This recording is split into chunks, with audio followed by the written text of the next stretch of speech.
Hello everyone, welcome to my YouTube channel. आज मैं आपको प्रीवियस ईयर क्वेश्चंस जो कि शैलो फाउंडेशन से रिलेटेड हैं वो करवाने वाली हूँ। इसमें मैंने हर टाइप के क्वेश्चंस इंक्लूड किए हैं। न्यूमेरिकल्स जितने भी शैलो फाउंडेशन के हो सकते हैं और उनसे जो रिलेटेड कॉन्सेप्ट्स हैं वो भी मैं यहाँ पे आपको रिकॉल करा दूँगी। सो ये वीडियो में मैंने फोकस दोनों में किया है। आपको मैं कंसेप्ट भी बताऊँगी और न्यूमेरिकल्स किस टाइप से सॉल्व होंगे वो भी मैं बताने वाली हूँ, और हर एक पैटर्न का न्यूमेरिकल मैंने यहाँ पे कवर किया है। सो स्टार्ट करते हैं फर्स्ट क्वेश्चन से। This question is asked in 2010। The unconfined compressive strength of a saturated clay sample is 54 kPa. The value of cohesion for the clay is. हमको कोहेशन की वैल्यू पूछा है। Unconfined compressive strength, इसका मतलब क्या होता है? QU होता है। अनकन्फाइंड कंप्रेसिव स्ट्रेंथ जब भी आपको गिवन होता है वो QU के इक्वल होता है, और वो गिवन है 54 kPa के, राइट। हमको पूछा है कोहेशन के क्ले का क्या होगा। सो अनड्रेन्ड कोहेशन किसके इक्वल होता है? QU/2 के, राइट। सो ये हो जाएगा आपका 54/2, ये हो जाएगा 27 kPa। सो इसका करेक्ट आंसर हो जाएगा option number C. Next question. If a square footing of size 4 meter cross 4 meter is resting on the surface of a deposit of the above clay layer, the ultimate bearing capacity of the footing as per Terzaghi equation is। हमको पूछा है ultimate bearing capacity, और given क्या है हमारे पास? जो soil का deposit है वो क्लेई सॉइल है। So for saturated clay sample क्या होता है? For saturated clay sample NC हो जाएगा आपका 5.7, राइट। अकॉर्डिंग टू तरज़ाहीस एनसी की वैल्यू 5.7 होती है, एनक्यू 1 होता है और एन गामा 0 होता है अगर आपके पास क्लेई सॉइल है। नाउ यहाँ पे गिवन है ऑन द सरफेस, ये जो फुटिंग है वो सरफेस में है। सो इससे क्या हो जाएगा? गामा DF, यानी कि जो सरचार्ज यानी कि जो Q की वैल्यू है वो हो जाएगी आपकी 0, क्योंकि सरफेस में रेस्ट कर रही है footing, right. So depth of the footing यहाँ पे 0 हो गई। नाउ हमको पूछा क्या है? Ultimate bearing capacity. Therefore ultimate bearing capacity किसके इक्वल हो जाएगी? 1.3 CNC प्लस जो QNQ होता है प्लस क्या होता है? Half of gamma B N gamma. हमारे पास सॉइल क्लेई है, सो ये टर्म भी आपका 0 हो गया, ये टर्म भी 0 हो गया। सो यहाँ से आ जाएगा ultimate bearing capacity 1.3 into CNC। Now 1.3 C की वैल्यू क्या आई आपकी? 27 आई। NC क्या होता है? 5.7 NC यहाँ पे कांस्टेंट की वैल्यू होती है according to Terzaghi equation. So इसकी वैल्यू आप फाइंड कर लेंगे। This will come out to be 200.07। So ये हो जाएगा ultimate bearing capacity of the square footing. So इसका करेक्ट आंसर हो जाएगा ऑप्शन नंबर सी। इससे हम ये बोल सकते हैं कि जो अल्टीमेट बियरिंग कैपेसिटी है क्लेई सॉइल के लिए वो साइज ऑफ द फुटिंग पे डिपेंड नहीं करती है, मतलब कि ना तो वो बी पे डिपेंड कर रही है ना तो डेप्थ पे डिपेंड कर रही है। Next question. 2 footings, one circular and the other square, are founded on the surface of a purely cohesionless soil. The diameter of the circular footing is same as that of the side of the square footing. The ratio of their ultimate bearing capacity is। इस type के questions कई exam में पूछे जा चुके हैं, right. जैसे कि जेई हो गया, एई हो गया, और आरआरबी में भी इस टाइप का क्वेश्चन पूछा गया है। ये बहुत सिंपल सा क्वेश्चन है। यहाँ पे हमको पूछा है अल्टीमेट बियरिंग कैपेसिटी का रेशियो पूछा है। 2 फुटिंग है हमारे पास, एक सर्कुलर एक स्क्वायर की, और गिवन है हमारे पास प्योरली कोहेशनलेस सॉइल। प्योरली कोहेशनलेस सॉइल में C क्या हो जाएगा? 0 हो जाएगा। नाउ फुटिंग जो है वो फाउंड हो रही है सरफेस में, सो यहाँ पे भी डेप्थ ऑफ द फुटिंग जो है DF 0 हो जाएगा, ये भी गिवन है हमारे पास। और क्या है? जो डायमीटर है सर्कुलर फुटिंग का वो सेम है side of the square footing के, मतलब D और B इक्वल है यहाँ पे। नाउ अल्टीमेट बियरिंग कैपेसिटी का फॉर्मूला सर्कुलर फुटिंग के लिए क्या होता है? हम यहाँ इसको C लिख देते हैं। ये होता है 1.3 CNC plus Q into NQ plus 0.3 gamma B N gamma. अगर आपको फॉर्मूलेस याद नहीं है सो आप मेरा क्विक रिवीजन का वीडियो देख सकते हैं, उसमें मैंने बहुत अच्छे से फॉर्मूलेस बताए आपको। नाउ अब ultimate bearing capacity square footing के लिए क्या होती है? 1.3 CNC plus QNQ plus 0.4 gamma B N gamma. ये सर्कुलर के लिए, ये स्क्वायर के लिए अल्टीमेट बेयरिंग कैपेसिटी का ये फॉर्मूला होता है। हमारे पास क्वेश्चनलेस सॉइल है तो ये टर्म आपका 0 हो गया, ये टर्म भी 0 हो गया। नाउ अब हमको इसका रेशियो निकालना है। So ultimate bearing capacity of circular by ultimate bearing capacity of square हो जाएगा, ये टर्म सब कैंसल आउट हो जाएंगे, ये 0 हो गए ये तो। सो ये हो जाएगा 0.3 gamma B N gamma by 0.4 gamma B N gamma. So ये सब टर्म कैंसल आउट हो जाएंगे, यहाँ से आ जाएगा 3/4। So the correct answer is option number A. ये आपका क्वेश्चनलेस सॉइल है तो C 0 हो गया। फुटिंग जो है वो सरफेस में रेस्ट कर रही है, सो इसीलिए ये टर्म भी 0 हो गया। डेप्थ ऑफ द फुटिंग 0 है, सो ये टर्म भी 0 हो गया। जो बचा टर्म उससे हम रेशियो फाइंड कर लेंगे, सो ये सिंपली आ जाएगा 3/4। नेक्स्ट क्वेश्चन है हमारे पास, a plate load test was conducted in sand on a 300 mm diameter plate. If the plate settlement was 5 mm at the pressure of 100 kilopascal, the settlement in mm of a 5 meter into 8 meter rectangular footing at the same pressure will be। हमको settlement of the footing पूछा है और given है हमारे पास Sandy soil, ये आपका Sandy soil है। हमको फॉर्मूला पता है फॉर सैंडी सॉइल के लिए और एक क्लेई सॉइल के लिए। दो फॉर्मूला होता है प्लेट लोड टेस्ट में। फॉर सैंडी सॉइल फॉर्मूला क्या होता है, settlement of footing by settlement of plate is equals to width of the footing by width of the plate into, यहाँ पे इसका ऑपोजिट BP प्लस 0.3, यहाँ पे इसका ऑपोजिट P का BF प्लस 0.3, ये हो जाएगा इसका होल स्क्वायर। हमको फाइंड करना है settlement of footing. Settlement of plate given है, प्लेट सेटलमेंट है 5 mm, सो ये हो जाएगा 5 in mm। यहाँ पे ये फॉर्मूला जो है वो मीटर के लिए वैलिड है। जब आप विड्थ ऑफ द फुटिंग और विड्थ ऑफ द प्लेट को मीटर में लेंगे तभी ये फॉर्मूला वैलिड होता है, क्योंकि यहाँ में जो टर्म हमने लिया है 0.3 ये मीटर के अकॉर्डिंग है। और यहाँ पे आप कोई भी यूनिट ले सकते हैं, क्योंकि अल्टीमेटली आपको इसकी वैल्यू फाइंड करनी है। यहाँ से यूनिट सेम कैंसल आउट हो जाएंगी, ये मीटर में रहेगा बट ये कैंसल आउट हो जाएंगी यूनिट आपस में। नाउ अब हमारे पास विड्थ ऑफ द फुटिंग क्या गिवन है, रेक्टेंगुलर फुटिंग है जिसकी विड्थ है 5 मीटर, सो ये हो गया 5। Width of the plate, plate का डायमीटर क्या है 300 mm, मीटर में क्या हो जाएगा 0.3, ये हो गया 0.3। Now width of the plate, ये डायमीटर है प्लेट का 300 mm, सो ये हो जाएगा width of the plate 0.3। Width of the footing, footing की विड्थ क्या है, रेक्टेंगुलर फुटिंग है जिसकी विड्थ और लेंथ गिवन है, विड्थ 5 मीटर है, ये हो जाएगा 5 प्लस 0.3 इसका होल स्क्वायर।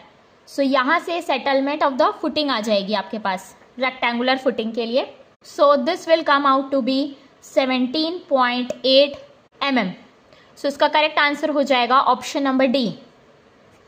अगर क्लेई सॉइल आपके पास गिवन होता और यही पूछता कि सेटलमेंट ऑफ द फुटिंग क्या है, सो अगर क्लेई सॉइल है, राइट, फॉर क्लेई सॉइल हमारे पास फॉर्मूला होता है settlement of footing by settlement of plate is equals to width of the footing by width of the plate.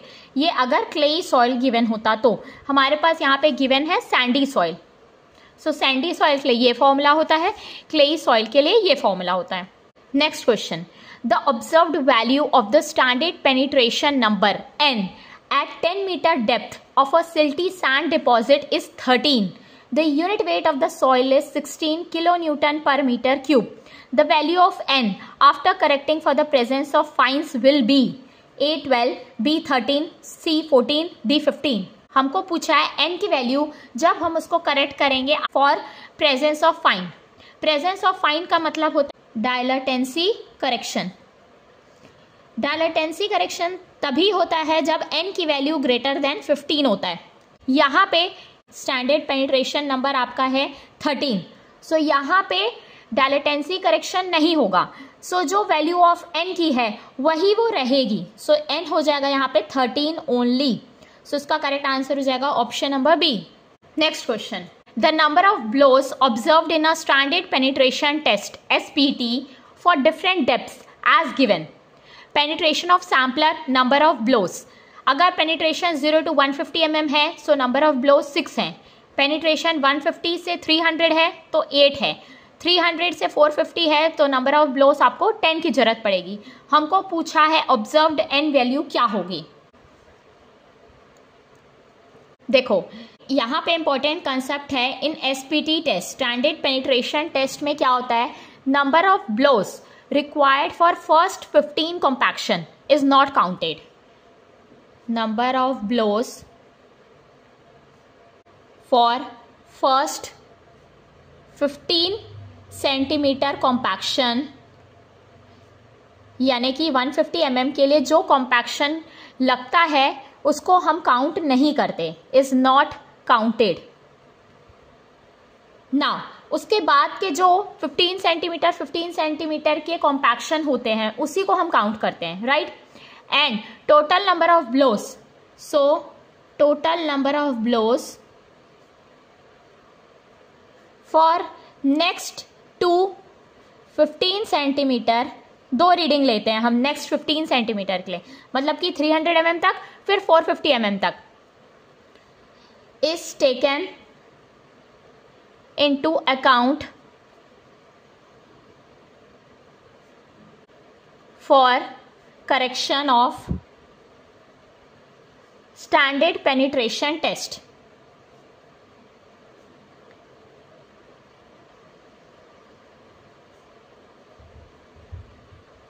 So n क्या हो जाएगा आपका 8 + 10, टोटल हो जाएगा 18।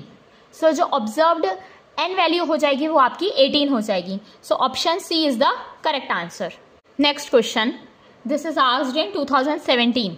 A strip footing is resting on the ground surface of a pure clay bed having an undrained cohesion Cu.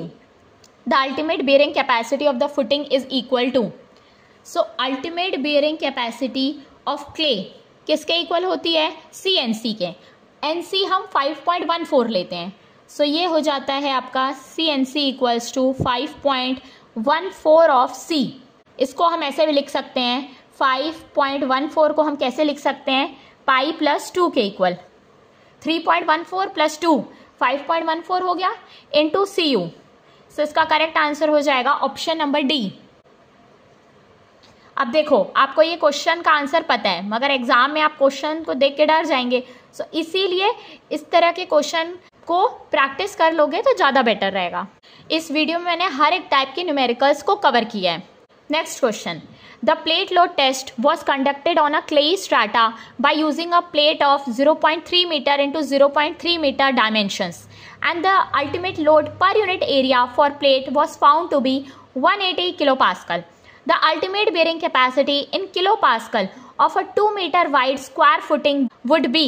Ultimate bearing capacity हमको square footing के लिए पूछा है, ठीक। बेयरिंग कैपेसिटी जो होती है फुटिंग की प्योरली कोहेशियस सॉइल में, हमारे पास गिवन क्या है, हमारे पास क्लेई सॉइल हमारे पास गिवन है। सो जो बेयरिंग कैपेसिटी होती है फुटिंग की प्योरली कोहेशियस सॉइल की, वो डिपेंड नहीं करती है साइज ऑफ द फुटिंग में। यहाँ मैं लिख देती हूँ, बेयरिंग कैपेसिटी ऑफ फुटिंग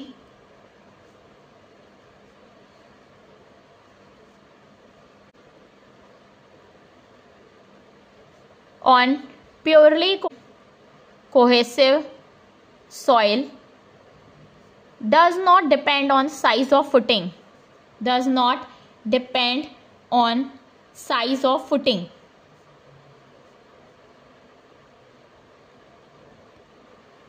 सो जो अल्टीमेट बेयरिंग कैपेसिटी प्लेट की है वो हो जाएगी ultimate bearing capacity of footing की जब हमारे पास क्लेस है। Therefore ultimate bearing capacity of 2 metre wide square footing will be equals to ultimate bearing capacity of the plate. So यहाँ पे ultimate bearing capacity प्लेट की कितनी है, 180 किलो पास्कल। सो इसका करेक्ट आंसर हो जाएगा ऑप्शन नंबर बी।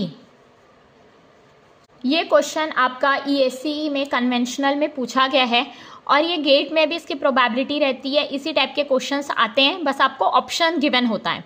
सो ये बहुत सिंपल सा क्वेश्चन है, मैं आपको बता देती हूँ।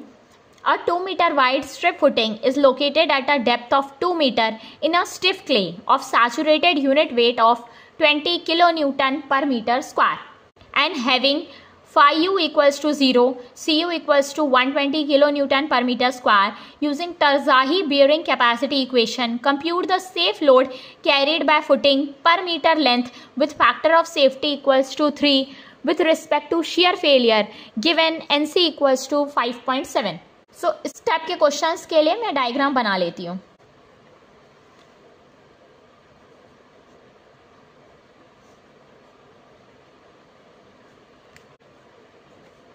ये आपकी फुटिंग है, ये आपका सरफेस है ग्राउंड का.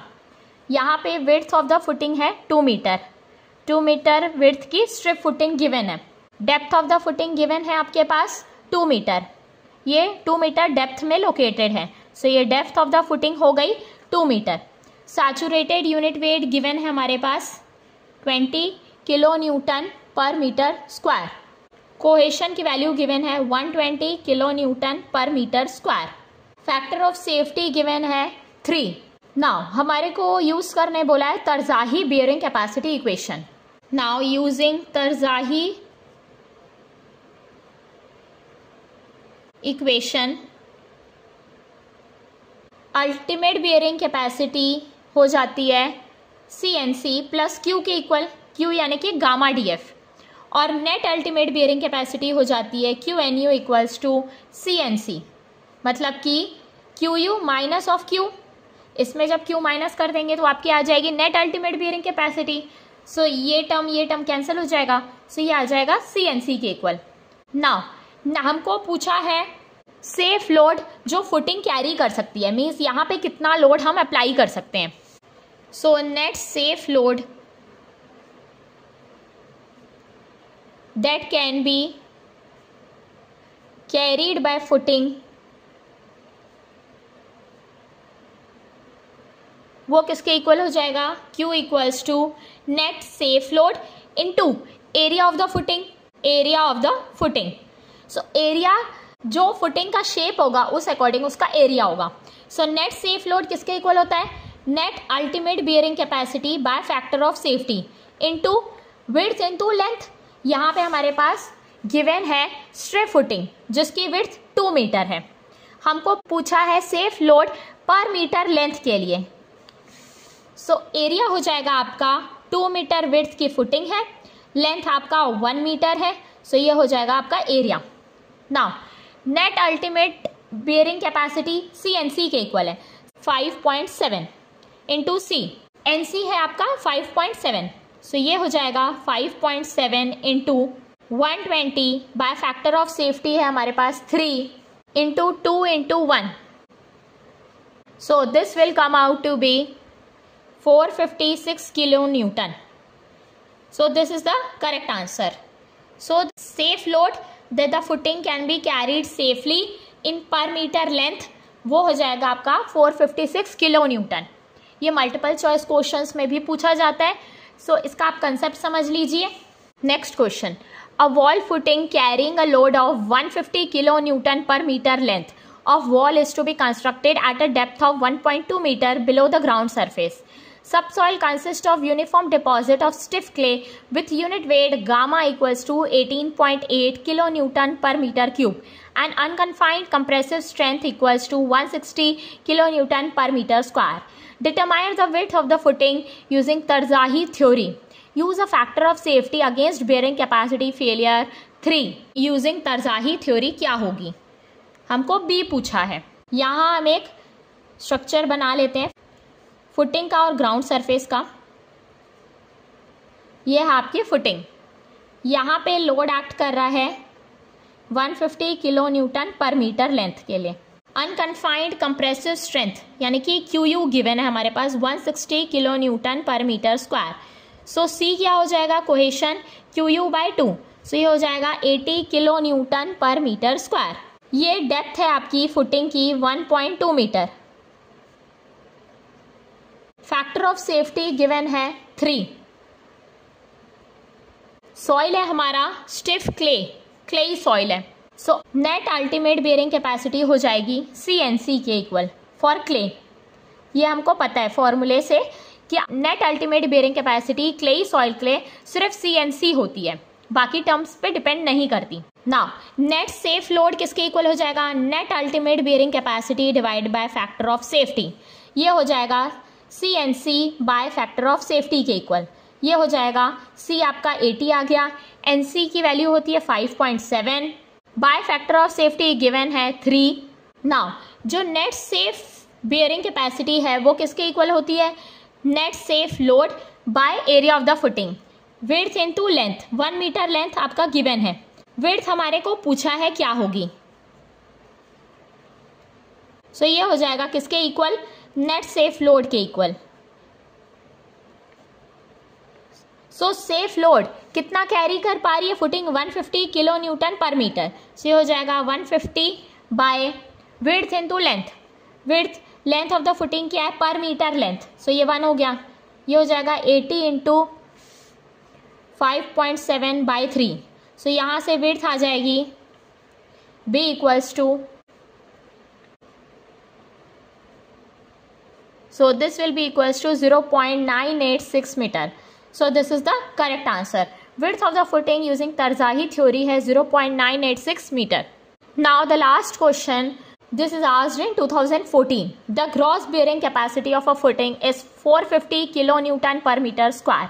If the footing is 1.5 meter wide and is at a depth of 1 meter in a clayey soil which has a unit weight of 20 kilonewton per meter cube, then the net bearing capacity is, हमको पूछा है net bearing capacity किसके equal होगी, given है हमारे पास gross bearing capacity given है 450 kilo newton per metre square, net bearing capacity किसके इक्वल होती है, gross bearing capacity minus of gamma DF unit weight into depth of the footing, so ये हो जाएगा 450 minus unit weight of the soil क्या given है 20 kilo newton per metre cube, so ये हो गया 20 into depth of the footing, footing की depth 1 metre है, सो ये हो जाएगा 1, सो 450 माइनस 20 ये हो जाएगा 430 kilo newton per metre square, so option C is the correct answer. अगर आपको मेरा वीडियो पसंद आया सो प्लीज़ वीडियो को लाइक करें एंड मेरे चैनल को सब्सक्राइब करें। Thank you.